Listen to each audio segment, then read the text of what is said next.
Bonjour à tous et à toutes, c'est FW. Bienvenue dans cette édition de Maranatha Digital. On reste dans notre série, celle qu'on a commencée en début de mois, où nous parlions du fait de connaître son temps. Et aujourd'hui, on va étudier une partie du temps qui n'est pas souvent célébrée et dont on ne parle pas toujours. Ce sont les ennemis de notre temps. Vous savez, connaître son temps, c'est important.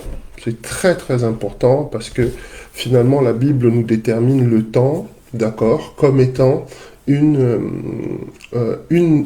émanation de la volonté parfaite de Dieu. Quand on te parle du temps, tu dois comprendre en fait qu'il ne s'agit pas, je reviens un tout petit peu sur ce qu'on a déjà abordé, il ne s'agit pas d'une affaire de minutes et de secondes.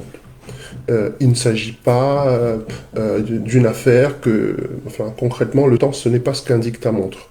Le temps, concrètement, on parlait du kéros, c'est-à-dire c'est le temps, c'est la manifestation de la volonté de Dieu pour ta vie. On va déterminer un peu le temps comme étant, si tu veux, une espèce de terre promise dans laquelle tu dois entrer. Ta destinée prophétique, elle est liée à ton temps.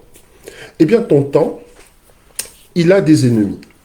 Premièrement, nous allons partager la parole, d'accord, dans Proverbe 25 au verset 2. Alors, qu'est-ce qui te dit Proverbe 25 au verset 2?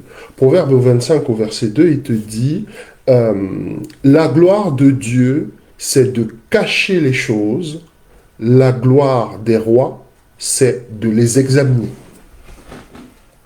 Ok? Donc, nous sommes toujours en train de parler des ennemis de ton temps. Notre problème à nous, souvent, et ça, c'est un problème majeur, c'est que nous avons tendance à manquer de discrétion. Tu vois, la Bible te dit que la gloire de Dieu, c'est de cacher les choses. Les choses de Dieu, généralement, elles sont très souvent cachées, ou encore, elles ont souvent une apparence, d'accord, qui ne suscite pas l'attention. Je rappelle toujours que le Christ lui-même est venu auprès de nous sous la forme, d'accord, d'un fils de charpentier et qu'il est né dans une étable. Donc rien ne laissait démontrer ou ne laissait montrer que le Christ allait changer le monde si on se basait sur sa naissance. D'accord? La preuve, c'est qu'on te dit même dans la Bible qu'on n'y croyait pas en Christ. On dit rien de grand n'est jamais sorti de Bethléem. La gloire de Dieu, c'est de cacher les choses. Et la gloire, bien sûr, des rois, c'est de les examiner. Donc, si tu comprends que quand tu as ton temps, quand Dieu t'amène quelque part, c'est pas le moment, d'accord, de commencer à faire la promotion de ton temps. Oui, mon frère, ma soeur, oui, Dieu m'a dit que j'allais avoir ceci, qu'il allait se passer cela dans ma vie, etc., etc., etc. On a vu avec Joseph, le fils de Jacob, que le fait de parler tout le temps des projets qu'on a, de ses rêves, le fait de tout le temps être dans la promotion, d'accord, dans la publication de ce qu'on a envie de faire, a souvent des conséquences qui sont dangereuses. Tout le monde ne se réjouit pas toujours pour tout ce qui se passe dans ta vie. Tout le monde n'est pas toujours pour te voir avancer. Il y a des gens, entre guillemets, qui galèrent, qui rament. Et puis, tout à coup, il y a quelqu'un à côté qui dit « Ah oui, mais Dieu m'a dit, moi, que dans 2 ans, je sais pas, moi, je serai en train de faire autre chose, je serai patron d'entreprise ou je serai à mon propre compte. » Et lui, il est en train de faire les 3-8 à l'usine. Quand il reçoit cette nouvelle, comment est-ce que tu crois qu'il va réagir? La gloire de Dieu, c'est de cacher les choses parce que nous n'avons pas besoin, en fait, en tant qu'enfants de Dieu, de faire la promotion de ce que Dieu va faire pour nous. Je ne te parle pas de témoignage, je te parle de promotion. Un témoignage, c'est autre chose. Un témoignage, c'est manifester la gloire de Dieu pour ce qu'il a déjà fait. Moi, je suis en train de te parler des ennemis de ton temps parce que je te dis que si tu es tout le temps en train de parler de ce que Dieu va faire, il y a de fortes chances pour que l'opposition soit beaucoup plus conséquente. Ce sont des problèmes que tu es en train de t'attirer quand tu fais la promotion de ce que Dieu va faire dans ta vie. Arrive d'abord à destination. Nous manquons souvent de discrétion parce que souvent on est emporté, c'est la joie. D'autres fois aussi c'est l'ego, on veut quand même montrer qu'on est quelqu'un, qu'il y a quelque chose qui va se passer pour nous. Mais tu n'as pas besoin de la validation des gens. Tu n'as même pas besoin de l'amour des gens. Tu n'as même pas besoin de l'assentiment des gens pour faire les choses. Tout ce que tu as besoin, c'est de faire les choses. Et j'ai une nouvelle pour toi ce matin. Dieu t'attend dans la discrétion. Parce que lui-même, il est discret. Il opère dans des mystères. Il ne faut pas toujours que ta vie soit l'objet, d'accord, que ta vie soit comme un journal que tout le monde doit lire et auquel tout le monde peut accéder. Il ne faut pas toujours que ce que Dieu t'a dit soit l'objet d'un débat public. Fais attention. Toujours dans ce passage, dans Proverbe 25:2, on reste dedans et on s'aperçoit qu'il y a un autre problème, un autre ennemi de notre temps. Là, la deuxième partie du passage te dit, la gloire des rois, c'est de les examiner. Les rois dont il est question ici, là, c'est nous. Si Dieu cache les choses, qu'elles sont mystérieuses, tu vois, Yeshua, Jésus, quand il n'enseignait pas à tout le monde de la même façon. Il parlait à la foule. La Bible te dit qu'il parlait à la foule, il leur enseignait d'une certaine façon, mais les vrais mystères derrière ces paraboles, il les révélait uniquement à ses disciples. Donc il va falloir que tu sois très prudent, et que tu sois dans cette recherche des mystères. La gloire des rois, c'est de les examiner. Ta gloire est derrière les mystères de Dieu. Ta gloire est derrière les mystères de Dieu. Si tu n'aimes pas lire la Bible, si tu n'aimes pas, quand on commence même à prêcher ou enseigner, tu es plus dedans, etc., il faut absolument que tu changes ta manière d'approcher ta relation avec Dieu. Parce que Dieu, il est dans les mystères.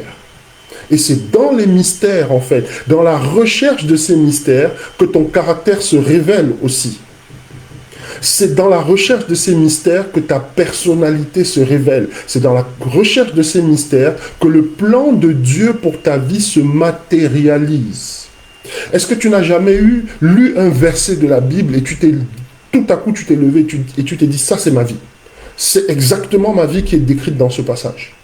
Pourquoi, avant, tu n'avais jamais eu la possibilité, même quand ce verset était enseigné, d'avoir cette révélation? Tu n'as pas eu cette possibilité simplement parce que toi-même, tu n'avais pas fait la recherche pour savoir le mystère qu'il y avait derrière. Derrière chaque parole de la Bible, il y a une réponse à un problème de ta vie. Derrière chaque situation difficile que tu rencontres dans la vie, il y a une parole de Dieu qui est là, qui est assise, qui ne demande qu'à se révéler à toi. Mais si tu es tout le temps, la Bible, c'est le document, ou plutôt le bouquin que tu utilises pour caler la porte, tu sais, pour que le vent ne fasse pas claquer la porte. Si c'est le bouquin que tu mets au chevet de ton lit, parce que c'est beau, ça fait déco, on rentre dans la chambre, on voit qu'il y a la Bible qui est posée, on sait quand même qu'il y a un chrétien ou une chrétienne qui est là, attention, etc. Non. Si la Bible, c'est un truc que tu prends uniquement quand tu vas à l'église le dimanche ou quand tu célèbres ton Shabbat, non. C'est réellement dans ce livre-là qu'il y a la révélation des mystères de ta vie. Et ce qui retarde ton temps, l'ennemi de ton temps, eh bien, ça va être le manque d'intérêt pour le mystère, ça va être le manque de discipline, ça va être le manque de motivation pour la parole de Dieu. Il est possible que tu ne sois pas motivé à lire. Il est possible même que tu aies des difficultés pour lire. Il y a des personnes, par exemple, qui sont dyslexiques ou qui ont d'autres problèmes, etc. Mais je vais te dire une chose, il y a des solutions. Tu es dyslexique, il y a des bouquins. La Bible existe en version audio. d'accord? Tu as des difficultés pour lire, tu peux aussi avoir la possibilité de, de, de, de, d'avoir cette version audio ou de l'avoir sous d'autres versions qui te soient plus accessibles. Si tu es, par exemple, une personne qui est malvoyante. Donc, il y a des solutions. La technologie a suffisamment avancé aujourd'hui pour que tu ne puisses pas ne pas rentrer dans les mystères de la parole. On avance et on regarde un autre ennemi de ton temps. Juge 10, verset 14. Voilà ce que la Bible nous dit. Allez invoquer les dieux que vous avez choisis, qu'ils vous délivrent au temps de votre détresse. Ok? Un des problèmes de nos vies, et ce qui retarde notre temps, c'est que nous ne faisons pas assez confiance à Dieu. Je répète, un des problèmes de nos vies, qui retarde beaucoup notre temps, c'est que nous ne donnons pas à Dieu la place qu'il mérite. Si dans ta vie, tu penses que c'est l'argent qui va te sauver, si dans ta vie, tu penses que c'est ta famille qui va te sauver, si dans ta vie, tu penses que c'est ton boulot qui va te sauver, si dans ta vie, tu penses que c'est ce que tu as dans ton compte en banque qui va te sauver, ton business qui va te sauver, quand le temps de la détresse arrive et que tu t'appuies sur ces choses-là, tu es en train de dire à Dieu, j'ai pas besoin de toi, moi-même j'ai déjà un sauveur. Je ne suis pas en train de te dire qu'il ne faut pas avoir un business. Je ne suis pas en train de te dire qu'il ne faut pas avoir un emploi. Je ne suis pas en train de te dire qu'il ne faut pas compter sur sa famille. Je ne suis pas en train de te dire toutes ces choses-là. Je suis simplement en train de te dire qu'il faut d'abord compter sur Dieu. D'accord? Et maintenant, si Dieu t'oriente vers ta famille, va vers ta famille. Si Dieu t'oriente vers ce que tu as dans ton compte en banque, puise dans ton compte en banque, etc., etc., etc. Les faux dieux, l'idolâtrie, souvent même parfois on a, et ça arrive, je ne sais pas moi, tu es marié, tu comptes beaucoup sur ton mari pour t'aider dans tous tes trucs financiers, mais ton mari c'est pas Dieu. Ce n'est pas Dieu. Et il va te montrer à un moment donné qu'il n'est pas Dieu, il va te montrer ses limites. Peut-être que tu avais compté sur ta femme parce qu'elle a des biens, elle a ceci, elle est intelligente, elle est sage, elle va toujours trouver une solution, mais ta femme n'est pas Dieu.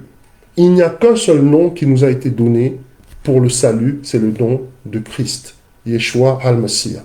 Donc, j'essaye de te dire un certain nombre de choses aujourd'hui parce que ton temps, ta destinée, elle est retardée souvent parce que tu comptes sur des choses que Dieu n'a pas prévues dans ta vie. Il a prévu que tu comptes sur sa parole, il a prévu que tu comptes sur sa relation, d'accord, avec l'Esprit, il a prévu que tu comptes sur le lien ou l'alliance qu'il a avec toi. Donc j'essaye de te dire ces choses-là parce que au fur et à mesure que tu vas avancer dans la vie, tu vas comprendre que tout est éphémère. Mais il y a une seule chose qui ne change jamais, c'est la relation que tu as avec Dieu, c'est l'amour qu'il a pour toi, c'est l'envie qu'il a de te voir progresser et réussir. Donc, ce passage aussi, allez invoquer les dieux que vous avez choisis, qu'ils vous délivrent au temps de votre détresse, ça traduit aussi le manque de préparation. Nous, quand on se prépare seulement aux bonnes choses. Mais il y a le temps de la détresse. Combien d'entre nous ont déjà fait des prières en avance en se disant « Seigneur, quand je serai dans le désert, que je ne manque pas de sagesse. Quand je serai dans le désert, que je ne manque pas de discernement. » Ça s'appelle de la préparation. Parce que tu peux être dans le désert pendant 40 ans, comme le peuple d'Israël a tourné en rond pendant 40 ans dans le désert, simplement parce que tu manques de sagesse. Tu peux être dans le désert pendant une longue période simplement parce que tu manques de discernement. Le peuple d'Israël a manqué de discernement. Le peuple d'Israël a manqué d'obéissance. Le peuple d'Israël a manqué de reconnaissance. Tu peux déjà prévoir le temps de ta détresse parce que chacun d'entre nous, on se connaît. On sait comment on fonctionne quand on a et on sait comment on fonctionne quand on n'a pas. Quand on n'a pas, souvent on a tendance à se laisser tenter par toutes sortes de choses. Mais tu peux déjà commencer à préparer ton temps de la détresse. Tu peux déjà préparer ton désert. J'espère que ce message va te trouver dans les meilleures dispositions aujourd'hui pour comprendre que le premier ennemi de ton temps, tu as vu, on a montré, c'est pas le diable. Je répète, le premier ennemi de ton temps, ce n'est pas le diable. Le premier ennemi de ton kéros, ce n'est pas le diable. Je répète encore, le premier ennemi de ton kéros, ce n'est pas le diable. Et si tu veux savoir qui est le premier ennemi de ton kéros, de ton temps, regarde la personne qui se trouve dans le miroir chaque matin. C'est toi-même. C'est toi qui manques de discrétion. C'est toi qui manques d'intérêt pour la Bible. C'est toi qui pratiques l'idolâtrie, qui compte sur des gens, qui t'appuie sur des gens sur qui il ne faut pas compter. Et c'est toujours toi aussi qui manques de préparation. Donc ce que je veux te dire aujourd'hui, je ne suis pas en train de t'accuser, je ne suis pas en train de te pointer du doigt. Je veux simplement te dire qu'il faut que tu changes. Il faut que tu changes. Parce que si tu ne changes pas, d'accord, ça ne va jamais changer. Les choses seront toujours les mêmes. Si tu te décides à changer ce matin, fais cette prière auprès de Dieu en lui disant, Père éternel, je veux changer. Je veux voir autre chose se manifester dans ma vie. Je veux vraiment rentrer dans mon temps. Je suis fatigué de toujours courir après les choses. Je suis fatigué de toujours voir les choses passer au-devant de moi sans pouvoir y accéder. Je veux que ma vie change. Et si ta vie change, c'est parce que toi-même, d'abord, tu vas changer. L'ennemi, il fait son travail, mais toi aussi, tu dois faire le tien. Voilà, je te souhaite un très très bon Shabbat. Et on se dit très très prochainement pour une autre session de Maranatha Digital. Nous avons au niveau de Frère Willy Officiel une grosse annonce à faire. Nous allons la faire lundi le 11 septembre. D'accord, je publierai les panneaux pour prévenir parce qu'il va y avoir beaucoup de changements dans ce ministère. Voilà, je te souhaite un très bon Shabbat et on se retrouve très très bientôt pour une autre édition de Maranatha Digital. On va continuer à partager sur le temps et tu vas voir qu'il y a beaucoup de choses qu'on a à se dire dessus. À plus tard.